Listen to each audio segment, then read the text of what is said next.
또 영상으로 예배드리는 우리 모든 성도들을 주의 이름으로 축복합니다.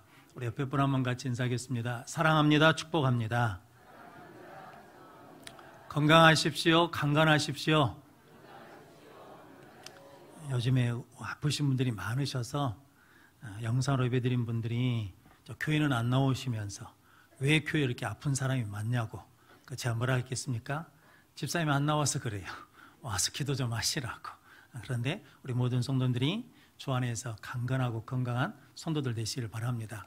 성경 암송하겠습니다. 마태복음 25장 21절 말씀 시작. 그 주인이 이르되 잘하였도다 착하고 충성된 조가, 내가 적은 일에 충성하였음에 내가 많은 것을 내게 맡기리니 내 주인의 즐거움에 참여할지어다 하고. 아멘. 지난주에 성경 암송을 했는데 제가 마태복음 25장 10절 해가지고 그들이 살아간 사이에 그랬더니 다 안 하시더라고. 그랬더니 나중에 사모님이 가르쳐 주셨어요. 주보에 잘못 나왔대. 그래서 제가 분명히 주려고 그랬잖아요. 주보에 잘못 나와서 화면을 보고 하겠습니다 라고 그래가지고 그렇게 암송을 했거든요. 근데 여러분들은 잊어불고 또 오늘은 짧다 그래가지고 주보에 나오는 걸 봤는데, 근데 저도 성경을 이렇게 써놓잖아요. 그러면 성경책에 확인을 합니다.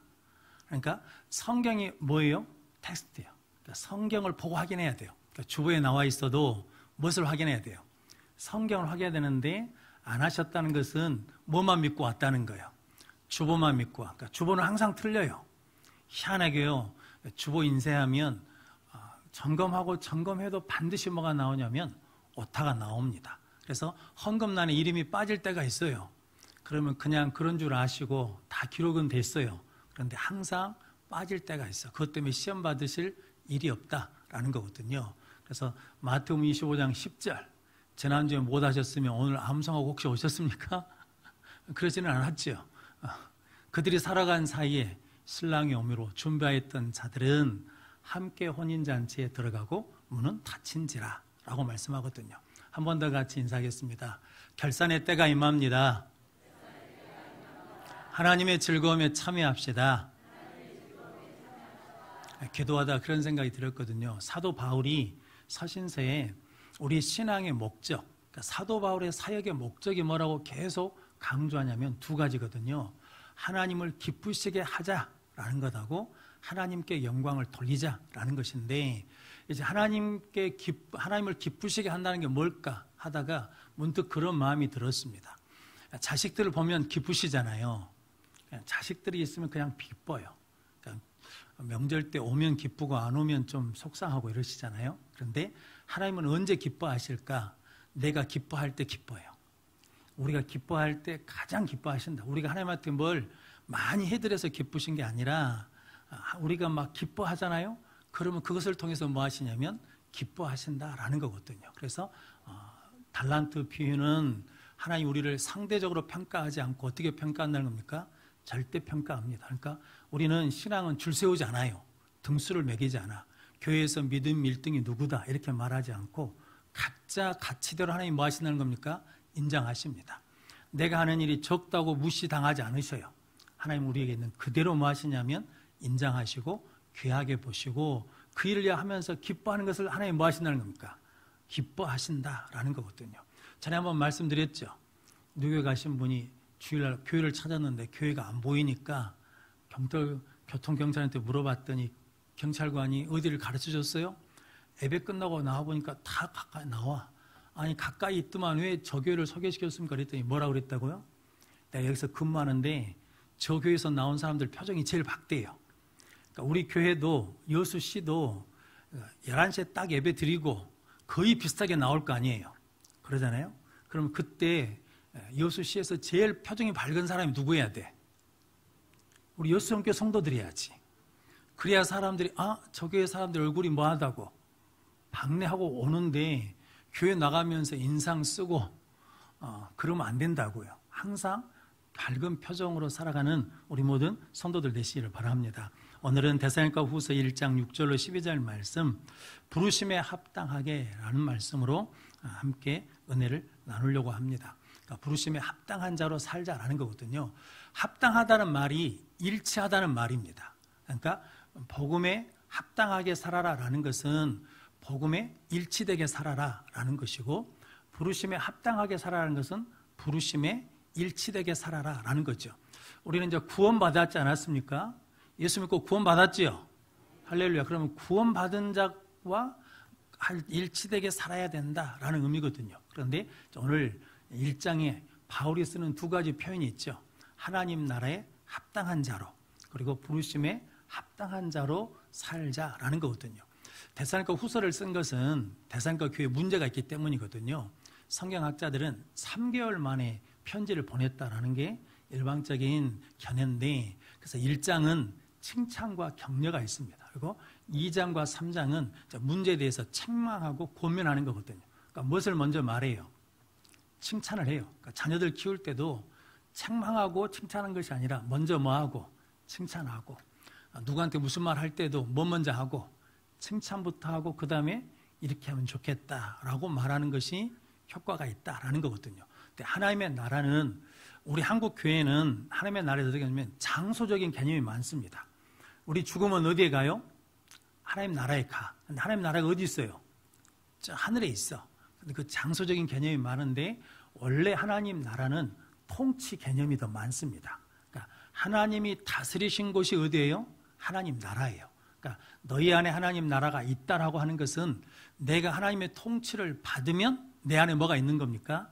하나님의 나라가 임한 거예요. 그러니까 예수 믿고 구원받아서 죽은 다음에 하나님 나라에 가는 것이 아니라, 예수 믿고 구원받으면 지금 내가 어디에 있는 거예요? 하나님 나라에 있는 것이다 라는 의미거든요. 그러니까 가정도 하나님의 다스림을 받으면 그 가정이 뭐가 되는 거냐면 천국이 되는 거죠. 사업장도 하나님의 다스림을 받으면 그것이 뭐가 되냐면 하나님의 나라가 된다라는 거거든요. 그래서 성도 여러분, 이 땅에 하나님의 나라를 이룬다는 것은 누구의 통치가 이루어지도록, 하나님의 통치가 이루어지도록 우리가 살아가는 거죠.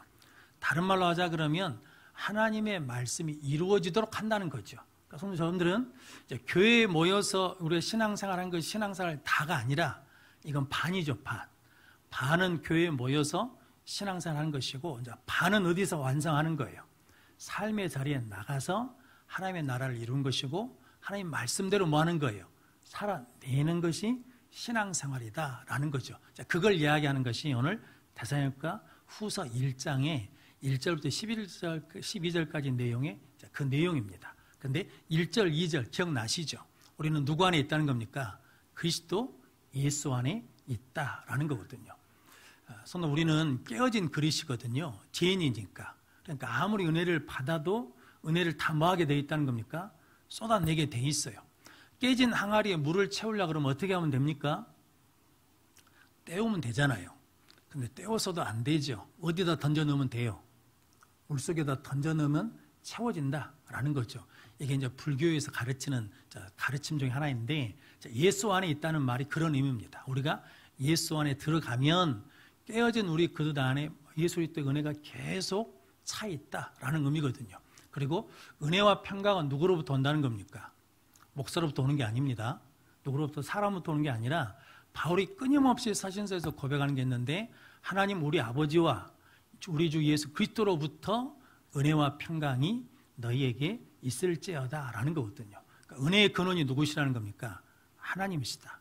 평강의 근원이 누구시냐면 하나님이시다 라는 거거든요. 그 고백을 하는 성도들 되시를 바랍니다. 하나님 나라에 합당한 자 세 가지가 있죠. 항상 뭐하고? 감사하고, 믿음이 뭐하고? 잘하고. 그래서 믿음이 잘하니까 서로 사랑이 모여지고 풍성해지고, 거기 하나를 더 붙이면 신앙생활을 하는데 데살로니가 교회가 뭐에 있어요? 핍박과 박해가 있어요. 그런데 그 모든 것을 견디며 인내하잖아요. 그래서 그것이 뭐가 됐다는 겁니까? 그 믿음과 인내가 자랑이 됐다라고 고백하거든요. 그러니까 제가 생각해 보니까 바울이 가장 사랑하는 교회는 어디냐면 빌립보 교회입니다. 첫 번째로 개척한 교회니까. 근데 바울이 가장 자랑하는 교회는 어디냐면 데살로니가 교회입니다. 왜냐하면 어떤 상황에서도 무엇을 지켜내니까, 믿음을 지켜내니까. 부목사님, 에어컨 2개는 꺼주십시오. 어르신들이 막 목이 아파가지고 이러고 있네. 센스가 있어야 되는데 지금 상태가 어쩐지 자, 이 정도면 되겠죠. 뭐 하다 또 잊어버렸는데. 그런데 믿음을 잘해야 된다. 항상 근데 저는 이제 순서를 보자 그러면 항상 감사하면 뭐가 잘하고 믿음이 잘하고 믿음이 잘하면 뭐 하게 되고 서로 사랑하게 되고 저는 그래서 감사가 중요하다는 거거든요. 그러니까 원망하고 불평할 수밖에 없는데 우리는 먼저 뭐 하면 돼요? 하나님 감사합니다라고 하면 믿음을 지킬 수 있어요. 거기에 또 한 번 더 감사하면 뭐가 자라요? 믿음이 자라요. 믿음이 자라면 뭐 하게 돼 있다는 겁니까? 사랑하게 돼 있다는 거거든요. 그래서 내 믿음이 자라고 있는지를 확인하는 것은 내가 지금 뭐 하고 있냐? 감사하고 있는가? 지금 내 믿음이 자라고 있는 것을 보려면 내가 지금 사랑하고 있는 것을 보면 된다라는 거거든요. 성도들 믿음이 자라셨습니까? 할렐루야. 뭐 이런 거 물어보면 아멘을 안 해. 왜냐하면 양심이 있으니까. 변화되셨습니까? 아멘. 할렐루야. 근데 실질적으로 변한 건 별로 없으시잖아요. 좀 좋으면 막 웃었다고 좀 어려우면 막 실망했다 낙심했다 그런 게 우리지 않습니까? 그런데 그것을 계속 하다 보면 뭐 하게 되냐면 이게 변화되고 잘하는 것을 느끼게 되거든요. 저희 어머니를 제가 모시고 있는데 우리 어머니가 안 드시려고 그래요. 몸이 연약하니까 먹는 것도 뭐예요? 안 먹으려고 그래. 그러니까 제가 늘 드린 거였어. 어머니가 첫 번째 하실 일이 뭐냐? 먹는 거다. 무슨 일이 있어도 먹는 거다. 먹어야 된다. 뭐가 힘이 나겠습니까? 힘이 나잖아요. 그리고 운동이 두 번째예요. 그런데 우리 어머니가 그것을 계속 하다 보니까 자기도 모르게 뭐가 생겼냐면 힘이 생겼어요. 그러니까 고백하시는 말씀이 내가 좀 이제 힘이 생긴다라고 그러거든요. 근데 그 힘이 생기는 것이 한 번에 확 생기는 게 아니잖아요. 여러 날 동안 계속 그 일을 뭐 하니까 또 하고 또 하고 또 하고 또 하다 보니까 어느 순간에 뭐 하게 됐어요? 힘이 생겼어요. 근력이 생겼어. 신앙생활도 마찬가지거든요. 우리가 은혜를 받았다, 성령을 받았다 해서 어느 날 갑자기 확 바뀌는 경우는 거의 드뭅니다. 거의 드물거든요. 계속 똑같이 신앙생활을 예배드리고 기도하고 부족하지만 또 말씀에 순종하고 안 되지만 또 감사하고 용서하고 사랑하려고 계속 하다 보니까 어느 순간에 보니까 내가 뭐 했어요? 자랐어요. 내가 뭐 했어요? 변화됐어요. 내 믿음이 어떻게 됐어요? 단단해졌어요. 자, 그 얘기를 하는 거거든요. 그런 성도 여러분들이 항상 뭐 해야 된다는 겁니까? 감사해야 돼요. 그래서 우리의 믿음이 뭐 해야 된다는 겁니까? 자라야 돼요. 믿음이 자라면 반드시 뭐 하게 돼 있냐면 사랑하게 돼 있다는 거거든요. 교회를 사랑하면 뭐 하냐면 헌신하게 돼 있습니다. 그래서 여러분들이 이 은혜를 가지고 하나님 나라에 합당한 자들이 되시기를 바랍니다. 그리고 이제 오늘 6절부터 12절까지 말씀은 이제 바울이 격려하고 기도하는 거예요. 성도님, 그런데 오늘 5절 말씀, 데살로니가 후서 1장 5절 말씀 같이 읽겠습니다. 이는 하나님의 공의로운 심판의 표요 너희로 하여금 하나님의 나라에 합당한 자로 여김을 받게 하려 함이니 그 나라를 위하여 너희가 또한 고난을 받느니라. 아멘. 성경 읽어보신 분들은 아시는데 성경 어디에도 고난을 면제시켜준다, 고난을 없애준다라는 약속은 없습니다. 근데 예수를 믿으면 무엇을 받아야 된다는 거예요? 고난을 받아야 돼요. 영광을 얻기 위해서 고난도 함께 받아야 된다라고 성경은 계속 뭐가 있냐고 하냐면 예수 믿으면 고난이 있대요. 그런 성도 여러분, 고난이 없다는 것이 우리는 유료일 것 같잖아요. 그런데 성경은 고난이 없는 것이 위로가 아니고 뭐가 위로냐면 하나님의 의로운 심판이 있다는 것이 위로라는 거예요. 성도 여러분, 그게 왜 그러냐면 이게 지금 일시적인 복을 가지고 살 거냐 영원한 영생을 가지고 살 거냐라는 문제라는 거거든요. 시골에서 농사 짓는 농부 두 분이 계셨는데 한 분은 안 믿는 분이고 한 분은 믿는 분이에요. 근데 어찌된 일인지 믿는 분이 예수를 믿고 교회 다니는데 농사일이 잘 돼야 되는데 잘 안 돼요. 소출도 떨어지고 어려운 일도 많아지고 힘든 거거든요. 그러면 이제 안 믿는 사람이 뭐라고 그랬습니까? 야, 너 교회 다니면 잘 된다며. 교회 다니니까 다 안 되네. 벼농사도 안 되고 밭농사도 안 되고 자식농사도 안 되고, 야, 그럴 거면 뭐대로 교회를 다닌다냐 그랬다는 거죠. 우리도 그런 소리 들을 때가 있잖아요. 명절 때 되면 야, 교회 다니는데 복 받는다면서 복 받은 게 뭐예요? 내놔봐 이럴 수 있거든요. 근데 그때 그 농부가 그랬답니다. 우리는 9월 추수만 가지고 살지 않아 라고 그랬다는 거거든요. 이 말의 의미를 아십니까? 9월의 추수로 끝나는 게 아니라 우리 인생의 마지막에 뭐가 있다는 거예요. 결산할 때가 있다라는 거거든요. 그때 가면 우리는 뭐 한다는 거예요. 우리는 승리한다라는 거거든요. 잠시 잠깐의 승리로 사는 것이 아니라 우리는 최후 승리로 산다라는 거거든요. 이런 거거든요. 우리 암 환자분들이 많으신데 수술할 수 있는 게 은혜죠. 수술할 수 없으면 병원에서 그만큼 어렵거나 힘들다는 이야기잖아요. 그런데 수술 받는 게 좋아요? 수술 안 받는 게 좋아요?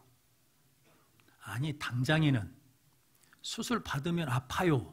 아파 그러잖아요. 수술 안 받으면 수술 받고 난 다음에 오는 고통이 없잖아요. 그런데 수술을 받으면 그 순간은 뭐합니까? 적게는 일주일, 많게는 몇 달 동안 뭐예요? 그 고통과 싸워야 돼요. 아프잖아요. 그런데 수술을 안 받으면 그 고통이 있어요? 없어요? 없어. 그런데 수술 받는 게 복이에요? 안 받는 게 복이에요? 받는 게 복이잖아요. 지금 바울이 이야기한 게 그거예요. 지금 힘들고 어려워도 지금 잠시 잠깐 있는 그 고난을 우리가 끝에 있는 하나님의 영광, 하나님의 심판을 보면서 지금 우리가 믿음을 지키는 것이, 아프면서도 믿음을 지키는 것이, 힘들면서도 믿음을 지키는 것이 우리에게 뭐라는 겁니까? 유익하다라는 거거든요. 그래서 5절 말씀에 뭐가 있다는 거예요? 하나님의 공의로운 심판의 증거다라는 거죠. 그래서 고난, 환난을 주는 자에게는 하나님 무엇으로 갚아주시고 환난으로 갚아주시고, 오늘 6절 말씀이 그 말씀이고, 그 다음에 7절 말씀이 뭡니까? 환난 받는 자들은 우리와 함께 뭐에 거하게 하신다는 거예요? 안식에 거하게 하신다라는 거거든요. 성도님, 그래서 사도행전에 보면 베드로는 교인들이 모여서 감옥에서 풀려나도록 베드로를 위해서 기도하잖아요. 근데 베드로는 기도해요? 안 그러면 자요. 베드로가 믿음이 없어서 기도 안 한 게 아니죠. 베드로는 감옥에서 나오는 게 목적이 아니에요. 바울과 실라도 감옥에서 내보내달라고 기도하지 않지요. 그냥 하나님을 뭐예요? 찬양해요. 그랬더니 나중에 그 결과가 뭐가 됩니까? 간수장이 구원받는 은혜의 자리에 나가는 거거든요. 우리도 마찬가지거든요. 우리는 무엇을 해결해 달라고 그래요? 문제를 해결해 달라고 그래. 어려움을 없애 달라고 그래. 그런데 실은 그 문제와 어려움은 시간이 지나면 다 실은 해결될 문제거든요. 그런데 그 속에서 나를 향하신 하나님의 뜻, 구원하심이 무엇인지를 찾는 것이 신앙생활이다라는 거거든요. 그래서 오늘 바울이 말하는 것이 그거죠. 그래서 오늘 6절, 7절 말씀 같이 읽어보겠습니다. 너희로 환난을 받게 하는 자들에게는 환난으로 갚으시고 환난을 받는 너희에게는 우리와 함께 안식으로 갚으시는 것이 하나님의 공이시니 주 예수께서 자기의 능력의 천사들과 함께 하늘로부터 불꽃 가운데 나타나실 때에, 아멘. 하나님이 갚아주시는 때가 뭐 한다는 겁니까? 임한다라는 거거든요. 이게 교인들에게, 대전과 교인들에게 뭐가 된다는 겁니까? 위로와 격려가 된다는 거거든요. 그럼 성도 여러분, 저 여러분들이 이제 나중에 드릴 말씀인데, 문제 놓고 기도할 때 그 문제 해결하려고 기도하는 것보다도 그 문제 속에서 무엇을 지키게 해달라고 그래야 돼요? 믿음을 지키게 해주십시오. 신앙을 지키게 해주십시오. 십자가를 지키게 해주십시오라고 기도하는 것이 더 크다는 거죠. 왜냐하면 그 문제는 일시적인 것인데 그 문제를 통해서 우리가 구원받은 확신을 더 갖게 되면 영생은 뭐라는 겁니까? 영원한 것이다 라는 것이 성경의 가르침이다 라고 말씀하거든요. 그럼 성도 여러분, 고난은 우리에게 무엇을 주냐면 믿음의 확신을 주신다라는 거거든요. 그래서 고난을 없애주신다는 약속이 없는 이유가 그거다라는 거거든요. 그래서 고난에는 낭비가 아니다라는 말이 있거든요. 그래서 우리나라도 일제강점기 6.25 때 교회가 고난을 받았잖아요. 근데 고난을 받아서 좋은 점이 있지요. 진짜와 가짜가 뭐합니까? 구별돼요. 고난을 통해서 뭐가 있냐면 교회에 정화 능력이 생겨요. 그래서 중국 교회가 지금 고난받고 있거든요. 선교사들을 다 추방했습니다. 몇 주 전에 중국에 이제 뉴스가 나왔는데 규모가 꽤 큰 교회예요. 근데 중국 정부에서 폭파시켜 버렸습니다. 교회를 폭파시켜 버렸어요. 그러니까 교회를 전부 다 뭐 하겠다는 겁니까? 없애겠다는 거예요. 그런데 거기에 가정교회 성도들 4사람을 모아놓고 묻거든요. 이렇게 핍박이 많은데 어떻게 하냐라고 그랬더니 전혀 상관없대요. 핍박이 있어도 예배드리는데 문제없고 기도를 그 누구도 막을 수 없다라는 거거든요. 그러니까 이런 핍박과 어려움이 우리에게 전혀 뭐가 되지 않는다는 거예요. 문제가 되지 않는다는 거거든요. 탈북하신 분들 중에 신앙을 갖고 있는 분들이 계시거든요. 신앙을, 믿음을 갖고 있는 분들이 계셔요. 그래가지고 한국교회에 와서 느낀 점이 뭐냐고 이렇게 유튜브에 물어보는 그런 장면들이 있거든요. 그런데 그분들이 그렇게 말해요. 뭐냐면 한국교회 교인들의 첫 인상이 뭐냐면 너무 안전지대에 거하려고 한다. 그러니까 안전하게만 살려고 한다라는 거거든요. 그리고 한국교회 성도들이 너무 쉽게 신앙을 포기한다는 거거든요. 그리고 한국교회 성도들이 믿음의 열매가 없다는 거거든요. 한국교회 교인들이 헌신하지 않는다는 거죠. 그러니까 옆에 있는 사람이 한국교회 성도들은 헌신이 뭔지도 모르는 것 같다고 막 그렇게 이야기를 계속 하거든요. 처음에는 입이 안 터지니까 말을 안 해. 그러다가 이제 입이 터지니까 막 자기들이 느낀 것을 막 이야기하거든요. 저 어렸을 때 장로님들이 기도할 때마다 하나님 통일시켜 주십시오. 그래서 통일되면 이북에 가가지고 뭘 세우고 교회를 세우고 이북을 복음화 시키겠습니다 라고 그랬는데 그 기도는 실은 안 맞을 수도 있겠다는 생각이 들어요. 이미 그 안에 믿음 있는 사람들이 있어요. 우리보다 어떤 믿음을 갖고 있냐면 고난을 통과한 믿음을 가지고 있어요. 우리하고는 수준이 틀리죠. 그래서 그들이 하는 말이 교회에 오면 하나님의 임재를 느낄 수 없대요. 그래서 그것은 제가 볼 때는 거의 정확합니다. 왜냐하면 하나님의 임재는 언제 느끼냐면 어려움이 있을 때 느끼거든요. 그러잖아요. 우리도 신앙산 해보면 제가 안식년 때 돌아와서 제일 먼저 드린 설교 말씀이 있죠. 하나님 뭐 하셨다고? 인도하셨다고. 여기 여수에 있을 때는 모든 것이 다 갖춰져 있잖아요. 내가 일상적으로 다 익숙한 곳이잖아요. 그러니까 하나님의 인도하심이 있는데도 불구하고 그것이 하나님의 인도하심이라고 체감하는 게 거의 없어요. 그런데 정말 낯선 곳에 가니까, 정말 모르는 곳에 가니까 기름 넣는 것도 잘 모르겠어요.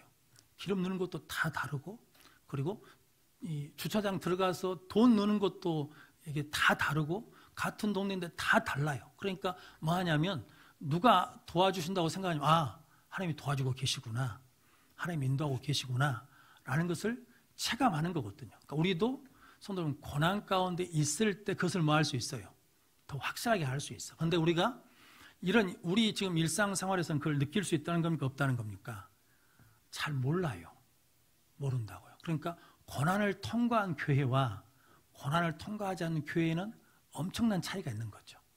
고난을 통과한 성도와 고난을 통과하지 않는 성도는 엄청난 차이가 있는 거예요. 그러니까 성도 여러분, 고난은 우리에게 주신 뭐라는 겁니까? 유익이에요. 축복이에요. 전에 한번 말씀드렸는데 우리 김준영 목사님이 연세가 드셔가지고 끝 마무리를 잘했으면 이 예가 더 은혜가 될 텐데, 김준영 목사님이 빈민 선교할 때 김동호 목사님이랑 둘이 대학생들 집회에 가셨답니다. 그러니까 김동호 목사님이 막 피를 토하면서 대학생들한테 막 말씀을 전했어요. 그 다음에 누가 했냐면 김준영 목사님 말씀을 전하는데 그분 특유의 어투가 있잖아요. 높낮이가 없어요. 강약이 없어. 저거 비슷하거든요. 그냥 그 통 그대로 쭉 이야기하시거든요. 그러니까 김동호 목사님 깝깝한 거예요. 저러다 얘들 다 졸궜다 싶어가지고 일어나서 뒤를 돌아봤답니다. 그런데 자기가 일어난 것을 아무도 쳐다보지 않더래요. 그 김준영 목사님한테 전부 다 집중하고 있더라는 거거든요. 그러니까 속상하더래요.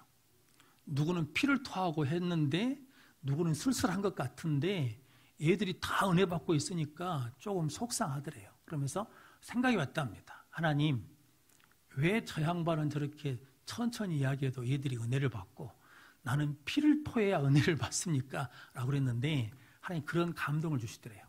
고난의 차이. 자기도 어려운 가정이지만 김준영 목사님만큼 그렇게 큰 고난에 직면한 적이 없대요.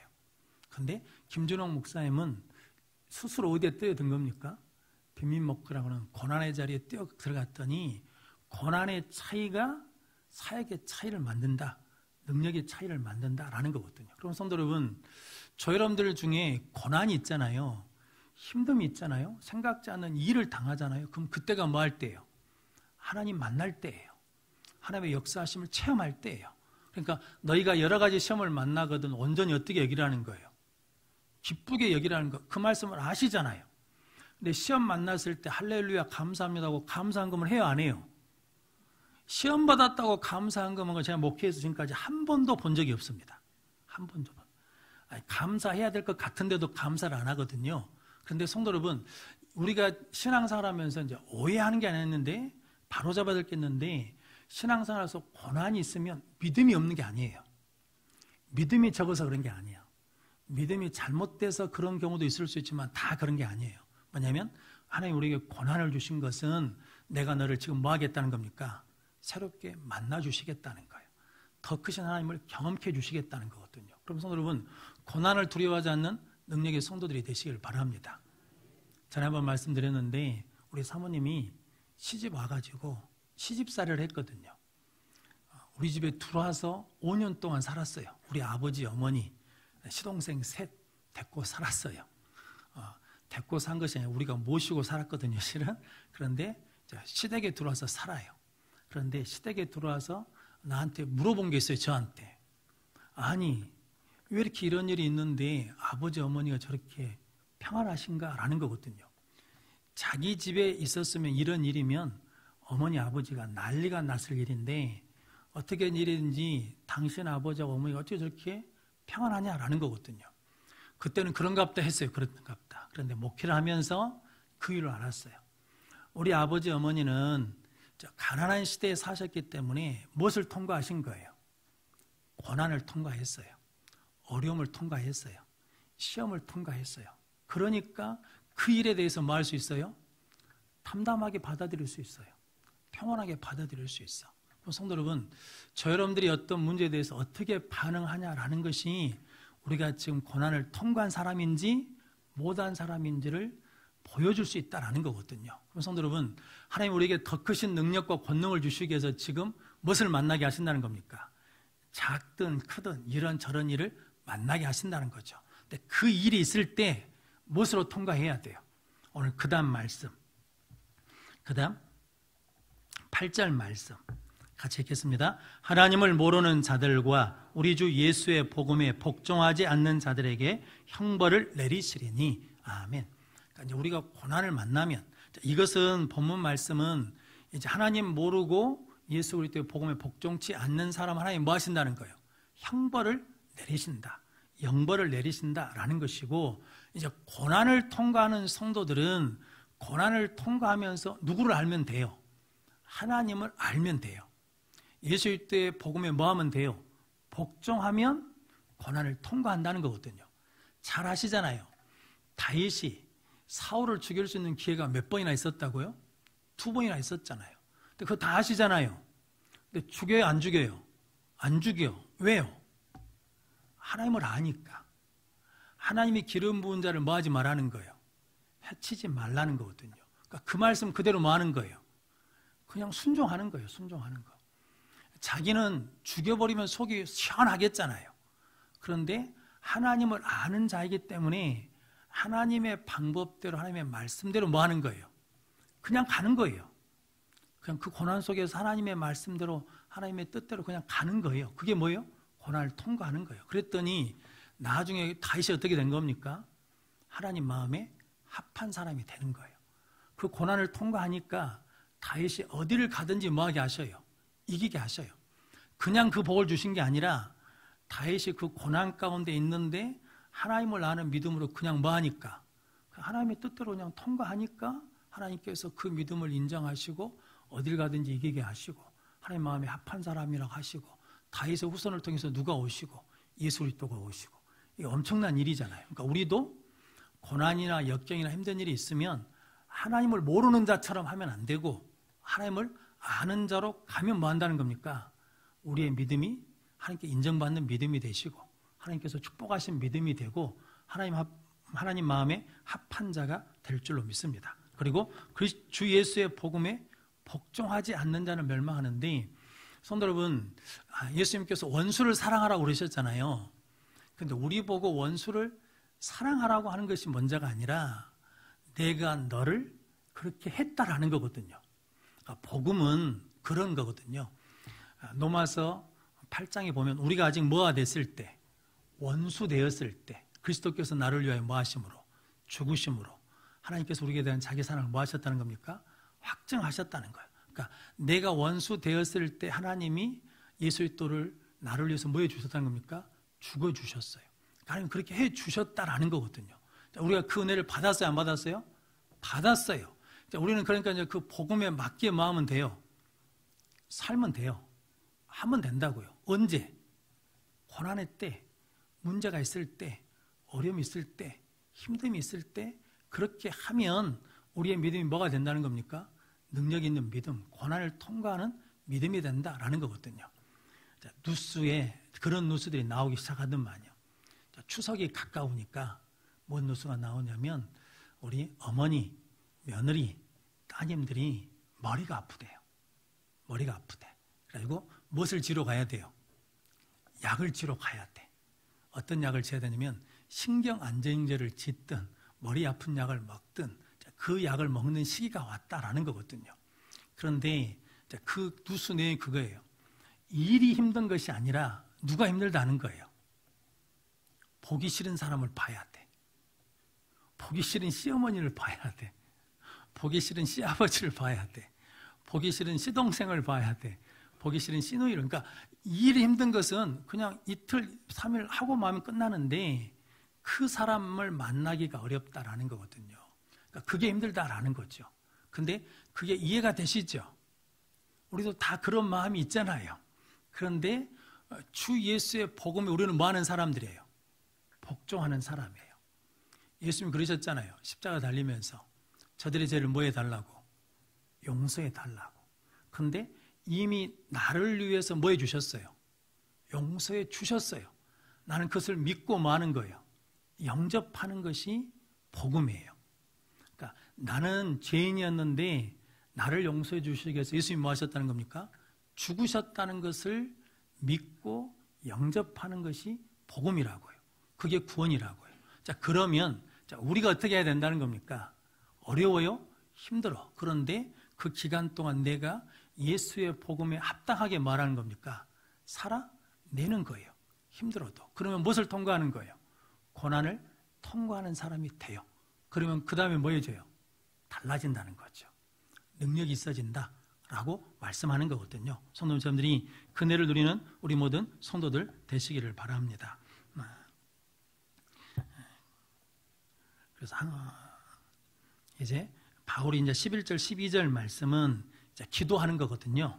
11절 말씀 같이 읽어보겠습니다. 이러므로 우리도 항상 너희를 위하여 기도함은 우리 하나님이 너희를 그 부르심에 합당한 자로 여기시고 모든 선을 기뻐함과 믿음의 역사를 능력으로 이루게 하시고 아멘. 자, 그 부르심에 합당한 자로 뭐 있다는 겁니까? 여겨주셨어요. 그러니까 이제 우리는 복음에 합당하게 마음 돼요. 살면 돼요. 믿는다라고 말하면 그 믿는 대로 뭐 하면 돼요? 살면 돼요. 기도하셨잖아요. 그럼 기도한 대로 뭐 하면 돼요? 살면 돼요. 제가 설교를 했잖아요. 그럼 설교한 대로 뭐 하면 돼요? 살면 돼요. 저 여기서 나갈 때 원래는 이렇게 나가는 게 교회 앞에서 좌회전하는 게 불법입니다. 불법.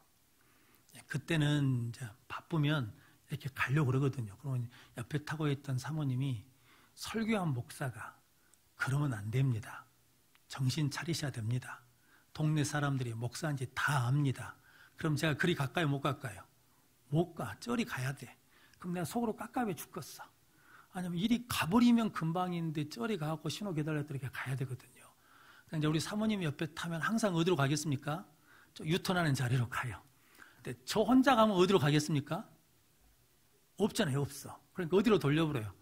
좌회전 기회 받고 가버려요. 그러면서 후회하죠. 저리 가야 되는데, 저리 가야 되는데, 저리 가야 되는데. 성도 여러분, 이제 그게 뭐냐면 이제 제가 말씀드린 이유는 그거면요. 설교를 했으면 설교한 대로 뭐 해야 돼요? 살아내는 것이 부르심에 합당해 사는 거예요. 자, 이제 우리 이야기죠. 장로 직분을 받았어요. 권사 직분을 받았어. 안수집사 직분을 받았어. 자, 집사라는 직분을 받았어. 그러면 그 직분에 뭐하게? 합당하게 사셔야 돼요. 합당하게 신앙생활 해야 돼요. 그러니까 장로님들 예배 자리에 오셔야 돼요. 공식적인 예배 자리에 항상 오셔야 돼. 이유가 없어. 그러니까 옛날 어르신들은 장로님들이 예배 때 안 나온다, 못 나오신다 그러면 목사님한테 전화를 했어요. 우리 아버지가 장로님이시니까 제가 알아요. 출타할 일이 있다. 그러면 반드시 목사님 이래서 못 갑니다 라고 전화를 하시거나 말씀하시고 간다고요. 권사님들도 마찬가지죠. 항존 직분자라는 것은 무엇을 지키는 거예요? 교회 지켜야 돼요. 저는 못 봤는데 우리 사모님이 우리 주차장 입구 들어가는 그 전봇대 하나 있지 않습니까? 전봇대 뒤에다 누가 우상을 하나 세워놨어요. 처음에는 돌 하루방인 줄 알았어. 근데 그게 아니라 입을 쫙 벌린 우상단지 하나를 세워놨어요. 근데 엄청 무거워요. 그러니까 이게 웬만한 힘이 아니면 들기 어려울 정도로 이만한데도 불구하고 원돌이에요. 원돌. 돌을 깎아갖고 근데 그 뒤에다 이게 아주 교묘하게 세워놨어요. 전봇대 뒤에다 딱 세워놨어. 그러니까 이게 유심히 보면 관찰하지 않으면 안 보여요. 휙 보고 지나가면 안 보여. 우리 부목사님도 왔다 갔다 했대요. 근데 못 봤대. 큰 차 옆에 전봇대 그 사이에다 넣어놨거든요. 우리 사모님이 봤어요. 그래가지고 제가 가서 픽 넘어뜨려 버렸어요. 누가 이런 것을 여기다 넘어뜨렸거든. 근데 곰곰이 생각해보니까 도대체 왜 누가 여기다 이걸 세워놨지? 뭐 때문에? 이유가 뭘까? CCTV가 지금 죽어 있거든요. 저걸 작동시켜서 봐야 되는데 도대체 누가 이런 짓을 하면서 계속 고민이 되는 거예요. 그런데 성도님 만약에 이게 영적인 문제라 그러면 간단한 문제가 아니잖아요. 그럼 항존직분자들이 뭐 해야 돼요? 교회를 지켜야지. 이런 상황에 뭐 해야 돼요? 교회로 와서 예배드리며 기도하며 뭐 해야 돼요? 지켜야지. 누가 지켜요? 그러니까 부르심에 합당하게 여기신다는 말이 이런 의미거든요. 교회에 문제가 생겼어요. 그러면 제일 먼저 누가 앞장서야 돼요? 장로님들. 그 다음 누구예요? 권사님들. 그 다음 누구예요? 안수 집사님들. 그분들이 튀어와야죠. 와야죠. 와서 뭐 해야 돼요? 교회를 지켜야 돼요. 성도 여러분, 한국 교회는 우리 장로님한테 가끔 그랬는데 한국 교회가 발전한 건 목사님들이 잘해서 발전한 게 아니에요. 목사님들이 이렇게 목회할 수 있도록 장로님들이 그렇게 밀어주셨어요. 그래서 한국 교회가 이렇게 성장한 거거든요. 근데 지금은 안 그래요. 교회들마다 뭐가 있어요? 문제가 있어. 그런데 그 문제가 누구하고 누구 문제예요? 우리끼리 이야기하니까 목사 장로님들하고 문제예요. 근데 그게 뭐냐면 부르심에 합당하게를 잊어버리면 이래요. 우리도 마찬가지예요. 가정에서 남편과 아내가 뭐 해야 돼요? 연합해야 되잖아요. 그런데 부르심에 합당하지 않으면 둘이 뭐예요? 주도권 싸움하고 싸우면 가정이 평안할 수 없잖아요. 그래서 직장에 가서도 뭐 하냐면 사장님은 사장님의 부르심에 합당하게 직원들한테 잘해야 돼요. 직원들은 부르심에 합당하게 회사에 뭐 해야 돼요? 충성하셔야 돼요. 그게 뭐냐면 부르심에 합당하게 해요. 그래서 에베소서 4장 1절로 3절 말씀 같이 읽겠습니다. 그러므로 주 안에서 갇힌 내가 너희를 권하노니 너희가 부르심을 받은 일에 합당하게 행하여 모든 겸손과 온유로 하고 오래 참음으로 사랑 가운데서 서로 용납하고 평안에 매는 줄로 성령이 하나 되게 하신 것을 힘써 지키라. 아멘. 부르심에 합당하게 하기 위해서 하는 여러 가지 이유가 있잖아요. 온유하고 겸손하고 성령이 하나 되게 하신 것을 힘써 지키라 라고 말씀하시고 한 구절 더 읽겠습니다. 빌립보서 1장 27절로 28절 말씀 같이 읽겠습니다. 아니요. 빌립보서 1장 27절로 28절 말씀 같이 읽겠습니다. 오직 너희는 그리스도의 복음에 합당하게 생활하라. 이는 내가 너희에게 가보나 떠나 있으나 너희가 한 마음으로 서서 한 뜻으로 복음의 신앙을 위하여 협력하는 것과 무슨 일에든지 대적하는 자들 때문에 두려워하지 아니하는 이 일을 듣고자 함이라. 이것이 그들에게는 멸망의 증거요 너희에게는 구원의 증거니 이는 하나님께로부터 난 것이라. 아멘. 그래서 이게 에베소서 4장이나 빌립보서 1장이나 공통점이 하나 있죠. 부르심에 합당하게, 복음에 합당하게 생활하기 위해서 하는 게 있어요. 하나 되는 거예요. 하나 되는 거. 예수님이 요한복음 17장에 기도하신 내용이 있잖아요.